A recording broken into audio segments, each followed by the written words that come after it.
kekurangan dalam proses penyelenggaraan, pemungutan, dan penghitungan suara serta rekapitulasi suara kemarin. Apa saja yang kurang, apa saja yang rentan, apa saja yang sekiranya belum optimal, itu harus diperbaiki di pilkada ini. Bismillahirrahmanirrahim. Assalamualaikum warahmatullahi wabarakatuh. Halo teman pemilih. Senang sekali saya Andi Tendulang bisa menjumpai Anda kembali di podcast KPU Provinsi Sulawesi Barat. Dan hari ini kita kedatangan tamu spesial, Bapak Idam Holik. Bapak, Assalamualaikum. Selamat datang di Sulawesi Barat, Pak. Selaku anggota KPU Republik Indonesia, tepatnya sebagai Kadif Teknis Penyelenggaraan, Pak. Iya, benar. Betul. Pak, ini sudah 2 kali berarti Pak ya? 3 kali ya Pak ya? 3 kali. Alhamdulillah, berarti sudah agak akrab ya dengan Sulawesi Barat. Kota Mamuju saya insya Allah hafal. Oh, baik. Pak Idam, ini senang sekali karena Bapak bisa ke Sulawesi Barat lagi dengan agenda sekarang ini di tahapan pilkada. Tapi tema yang akan kita bahas nih Pak ya, tentang bagaimana kemudian evaluasi pemilu dan persiapan pilkada kita. Khususnya Pak Idam di divisi penyelenggaraan ini Pak. Apa sih yang perlu mungkin dari sisi penyelenggaraan dievaluasi nih Pak, khususnya teknis? Penyelenggaraan pilkada itu kan penyelenggaraan pemilu itu dilaksanakan berdasarkan prinsip-prinsip manajerial. Salah satu prinsip manajerial yang penting, dan ini erat kaitannya dengan perencanaan, itu adalah evaluasi. Evaluasi itu adalah satu mekanisme di mana manajemen akan menghasilkan sebuah perencanaan. Ya, apalagi kita sebagai penyelenggara pemilu terikat sama prinsip profesionalisme. Apa yang dimaksud dengan prinsip profesionalisme? Selain dia dikarakteristikan dengan pengetahuan dan etika yang melekat dalam sebuah pelaksanaan pekerjaan, ada salah satu yang penting untuk kita pegang, semangat untuk terus memperbaiki diri. Nah, itulah dalam manajemen yang profesional selalu ada yang namanya inovasi. Mengapa harus ada inovasi? Mengapa harus ada perubahan? Ya, mengapa harus terus berubah? Karena lanskap organisasi ini berada dalam lanskap terbuka yang sangat dipengaruhi oleh lingkungan. Hai. Gitu. Nah, ini nih Pak, kemarin ya banyak juga nih yang bertanya nih masalah inovasi tentunya penggunaan aplikasi Sirekap nih Pak. Pada saat penghitungan suara. Ini kan menjadi isu nasional juga ya Pak pada saat itu. Bagaimana kemudian KPU RI mengevaluasi atau memberikan informasi nih kepada teman pemilih yang menganggap ini tuh bukan alat bantu, padahal pemahaman kita itu memang sebuah alat bantu nih Pak, Sirekap. Di pemilu serentak 2024 yang lalu, Sirekap sebagai alat bantu. Dan di pilkada ini juga sebagai alat bantu. Kenapa kita menggunakan Sirekap? Pertama, dari sisi lingkungan, kita sedang berada dalam disrupsi digital. Satu era di mana kita sedang mengalami internetisasi. Apakah karena tren tersebut? Tidak juga. Indonesia terikat pada konvensi PBB yang namanya Freedom Information Act. Nah, artinya traktat berkaitan dengan kemerdekaan informasi. Lalu Indonesia menuangkan dalam Undang-Undang Nomor 14 Tahun 2008 keterbukaan informasi publik. Itulah salah satu prinsip dari penyelenggaraan pemilu dalam Undang-Undang Pemilu Pasal 3. Dari 11 prinsip yang ada di dalam Pasal 3 tersebut, salah satu prinsipnya adalah terbuka. Ya, Sirekap dalam rangka mengaktualisasikan prinsip tersebut, karena dalam kita melaksanakan penyelenggaraan pemilu, kita pada dasarnya memenuhi hak-hak politik. Selain hak pencalonan, selain hak memilih dan dipilih, ada juga yang namanya hak informasi. Jadi dalam konteks keterbukaan informasi. Kalau kemarin di 2024 begitu kompleks persoalan Sirekap, karena faktornya banyak sekali. Ya, tentunya KPU RI dalam semangat profesionalisme harus menjalankan sebuah inovasi. Dan itu harus diawali dari sistem komputasi yang ada dalam Sirekap. Baik, artinya memang kita mengakui bahwa akan banyak yang perlu dievaluasi, Pak ya, khususnya untuk pilkada di daerah. Ya, evaluasi bagian dari tak terpisahkan dalam manajemen. Tidak ada perencanaan yang baik tanpa didahului dari sebuah evaluasi. Ya. Dan sebentar lagi kita akan melangsungkan pemungutan penghitungan suara, maka semangat kita adalah semangat untuk memperbaiki. Apa yang diperbaiki? Kekurangan dalam proses penyelenggaraan pemungutan dan penghitungan suara serta rekapitulasi suara kemarin. Apa saja yang kurang? Apa saja yang rentan? Apa saja yang sekiranya belum optimal? Itu harus diperbaiki di pilkada ini. Baik, luar biasa. Nah, mungkin ada nggak sih Pak yang berubah dari pemungutan dan penghitungan suara pemilu ke pilkada? Mungkin secara teknis seperti itu, Pak. Ada banyak yang kita ubah. Misalkan dari hal yang paling nanti mudah didapati di TPS itu tata letak saksi dan pengawas TPS. Teknis di TPS, Pak. Nah, kenapa kami harus ubah?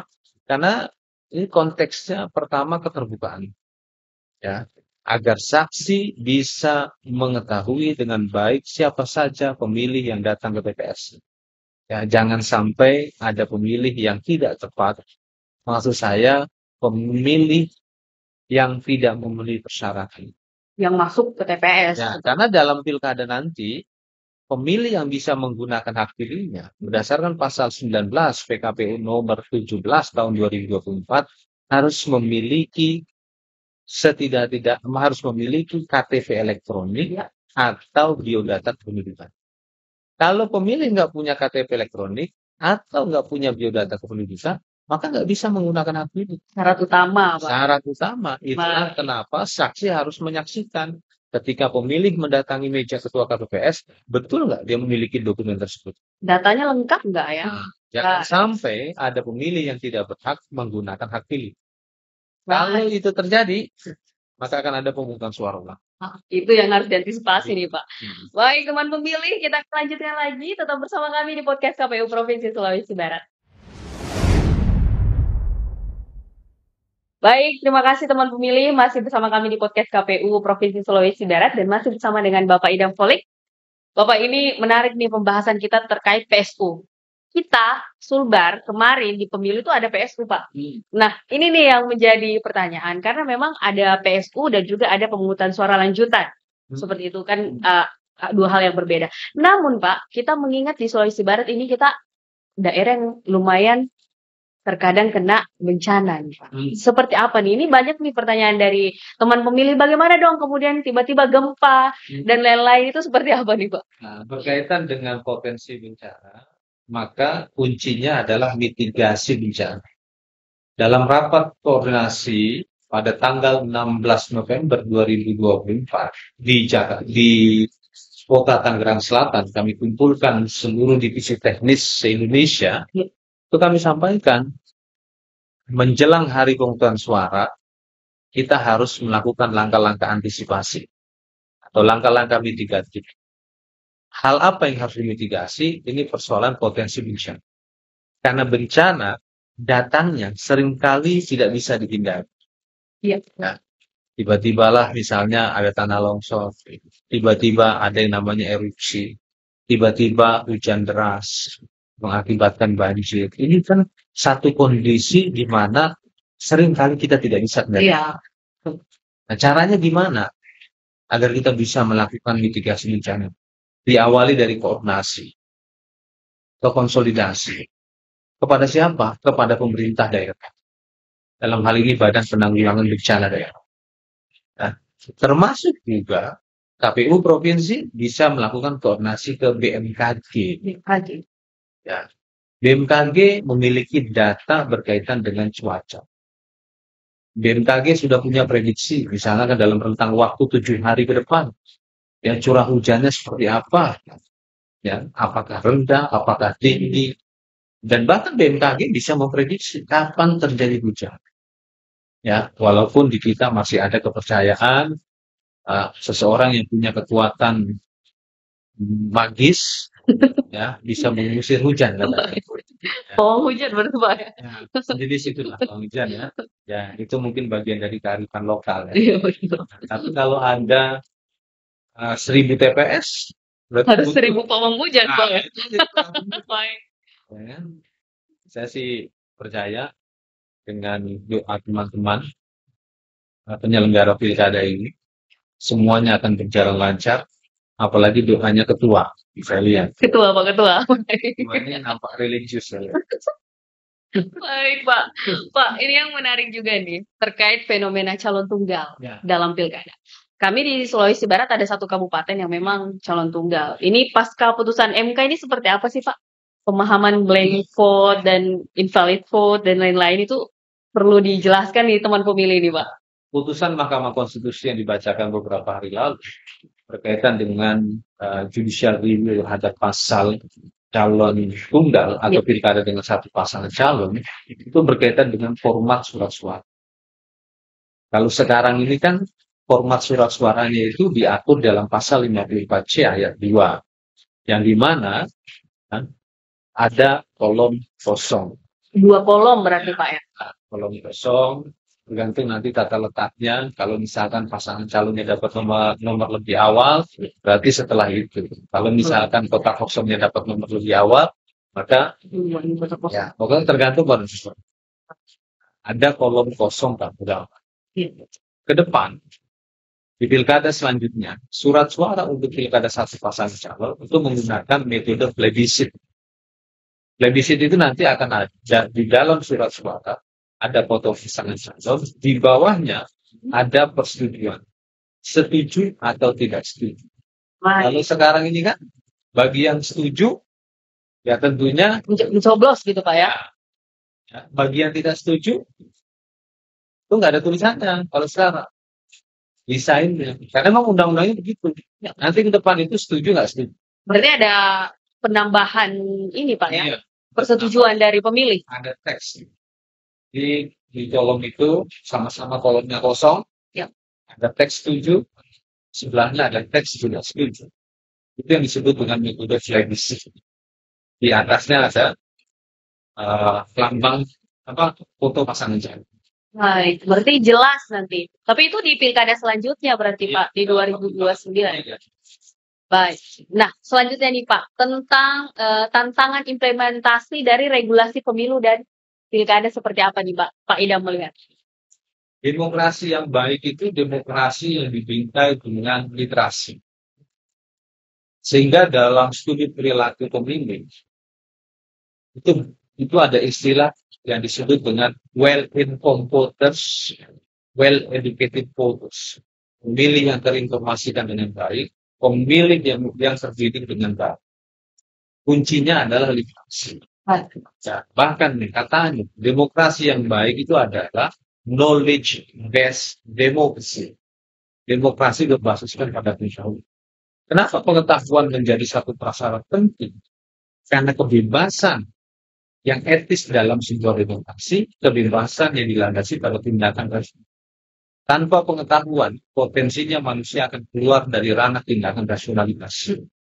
Disinilah pentingnya kita semua untuk memahami urgensi literasi. Bagaimana cara meningkatkan literasi?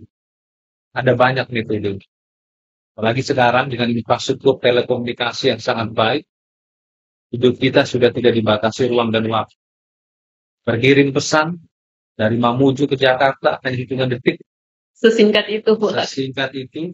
Barangkali kalau podcast ini siaran langsung, rekan-rekan kami di kantor di Jakarta di Membonjol bisa menyaksikan itu.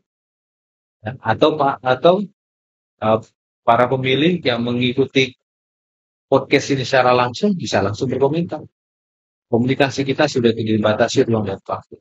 Dari sisi infrastruktur, tidak ada alasan bagi kita untuk tidak bisa mengakses informasi. Nah, artinya juga kita butuh dong, bukan hanya KPU yang berusaha untuk mensosialisasikan itu Pak ya, tapi memang masyarakat kita harapkan untuk lebih peduli, sadar akan literasi.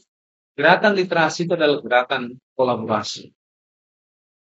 Kalau kita menggunakan istilah para pendiri bangsa itu namanya gerakan gotong royong, common movement, gerakan bersama. Agar semua bisa paham gitu. Ya. Penyelenggara pemilu harus didukung oleh seluruh stakeholder untuk bicara peningkatan pengetahuan pemilih. Dan ini adalah gerakan bersama. Itulah kenapa di dalam undang-undang pemerintahan daerah ada juga tugas-tugas untuk melakukan pendidikan politik. Iya, betul. Ya. Di undang-undang partai politik ada juga klausul yang mengatur tentang kewajiban sosialisasi dan pendidikan politik. Di undang-undang Ormas juga sama. Ada berkenaan yang mengatur tentang kewajiban pendidikan. Baik. Karena ini adalah gerakan bersama. Nah, sekarang pertanyaannya, apakah semua ini sudah berfungsi dengan baik?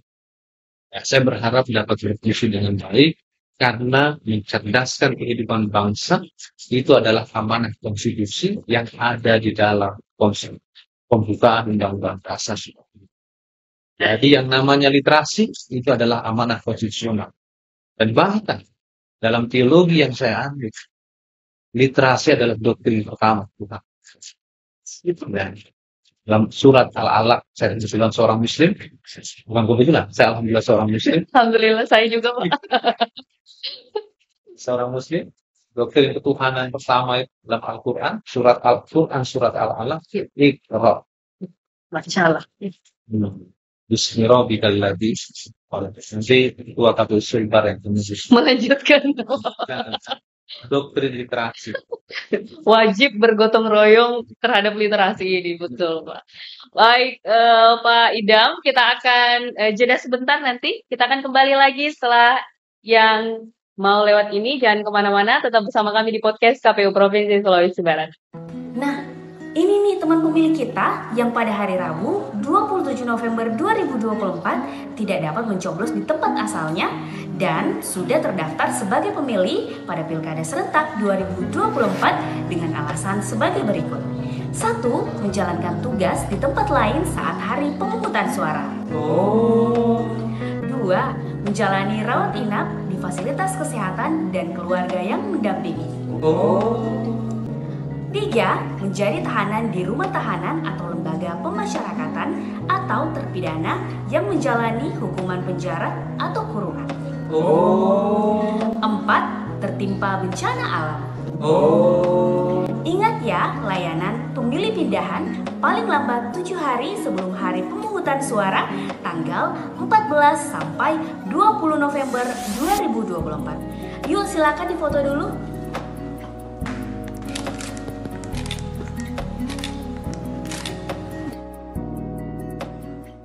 Baik, terima kasih teman pemilih masih bersama kami di podcast KPU Provinsi Sulawesi Barat dan juga masih bersama dengan Pak Idam Khalik. Pak Idam, ini kita sudah masuk di segmen terakhir.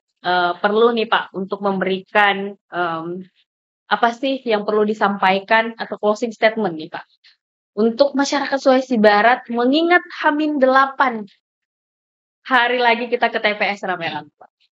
Hak memilih itu adalah sebuah anugerah.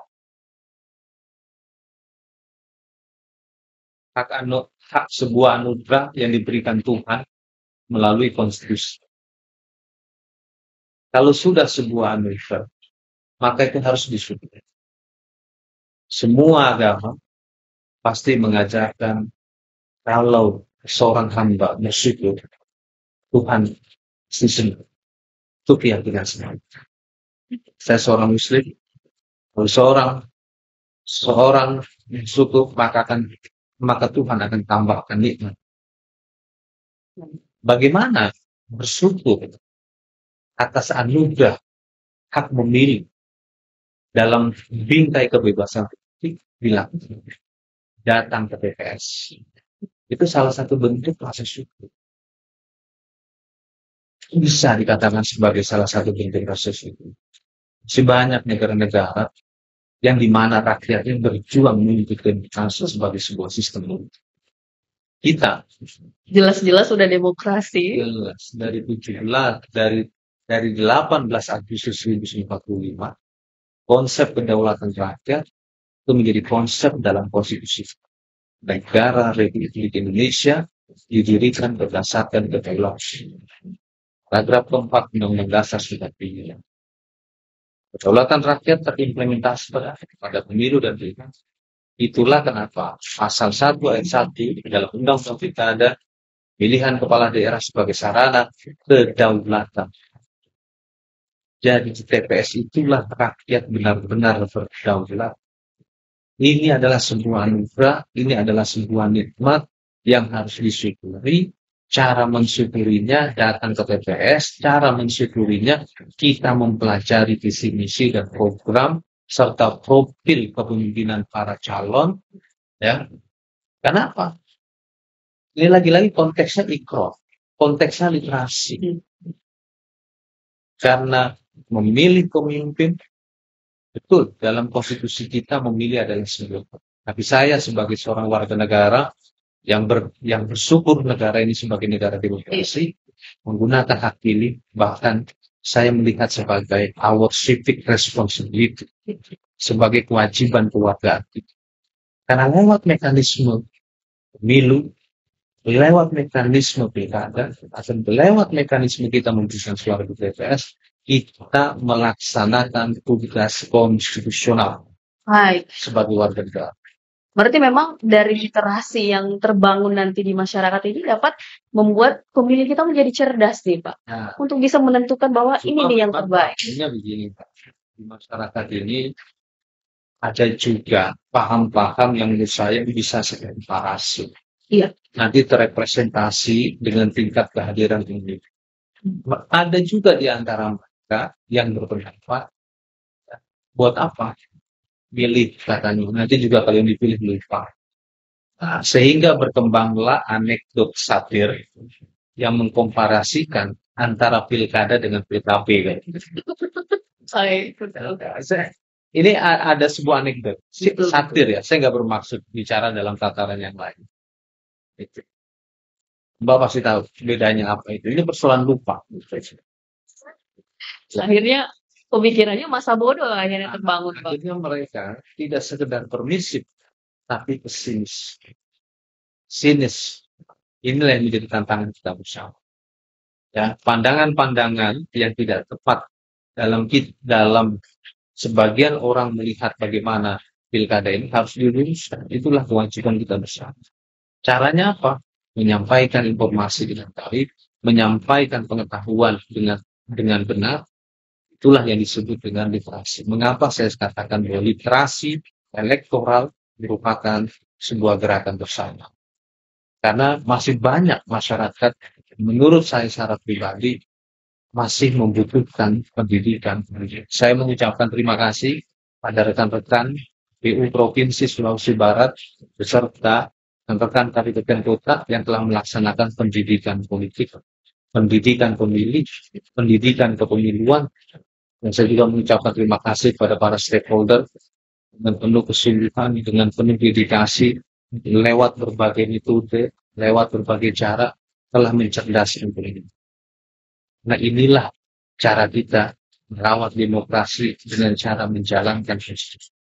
Baik, luar biasa. Ini pesan yang sangat menyentuh nih teman pemilih yang menonton nih Pak.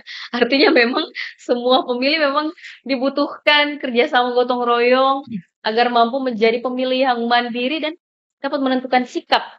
Tidak hanya mengikut Bapak ya, milih yang berdaulat. Baik. Terima kasih Pak Idam atas waktunya. Semoga bisa ke Sulawesi Barat lagi Bapak dan bisa podcast lagi bersama kami tim Humas KPU Sulbar. Mohon maaf jika ada salah kata teman pemilih, kami mengingatkan Anda untuk menggunakan hak pilihnya pada hari Rabu tanggal 27 November 2024 dan jangan sia-siakan kesempatan ini dan jadilah pemilih yang berdaulat. Baik. Pemilih yang bijak. Pemilih yang bijak. Pemilih yang bertanggung jawab. Bertanggung jawab dan mandiri. Itulah cermin dari masyarakat Sulawesi Barat. Wah, iya. Baik, terima kasih sekali lagi Pak Idam dan seluruh teman pemilih yang menyaksikan podcast ini. Jangan lupa untuk like, komen, dan subscribe. Dan untuk kalian semua, khususnya penyelenggara ad hoc, semoga sehat selalu Bapak di Sulawesi Barat ini dan dapat menjalankan tugas dengan baik. Terima kasih, saya Andi Tendula mundur diri. Akhir kata wassalamualaikum warahmatullahi wabarakatuh. Semangat datang ke TPS.